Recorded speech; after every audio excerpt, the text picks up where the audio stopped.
Hello everyone and welcome to...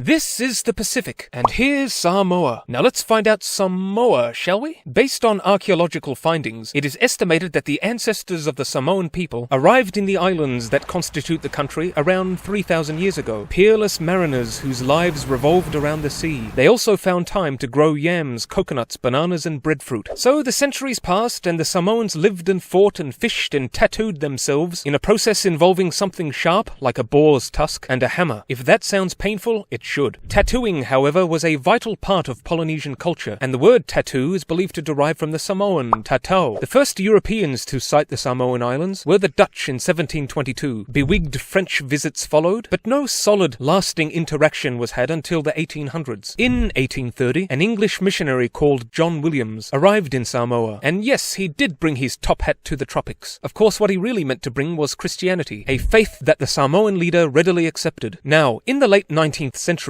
the great powers of the world were, as usual, competing with each other for more power and influence, and this ugliness stained even Samoa. There were rival claims for the kingship, and the rival Western powers, Britain, Germany, and the United States, aimed to further their own economic interests in the midst of it all. Meanwhile, the Scottish author Robert Louis Stevenson, who wrote Treasure Island, had made sunny Samoa his home, just as all this conflict was occurring. He wrote a sad book about it, and died in 1894. His Samoan friends buried him on top of this mountain. In the next war, Western powers decided to just take the islands. The Germans snatched the region of modern Samoa. The Americans took the eastern Samoan islands, which it still possesses, called, not very imaginatively, American Samoa. For the next few years, Samoa was named, also not very imaginatively, German Samoa, and economic growth was pushed for and achieved. Then, during World War I, New Zealand conquered and occupied Samoa. Since it wasn't Eastern or American Samoa, it was called, also not very imaginatively, Western Samoa. During the worldwide flu pandemic, over a fifth of all Samoans died from the disease. Later on, the chief, Tupua Tamasese Lealofi III, led a non-violent independence movement, but ended up shot at a demonstration by a police officer as he called for peace. But his death was not in vain, and Samoa gained its independence in 1962. The country today possesses a high level of human development, and of course we wish it and its friendly citizens all the best as they face the future. So that's it for Samoa, and that's all from me for now. Bye-bye!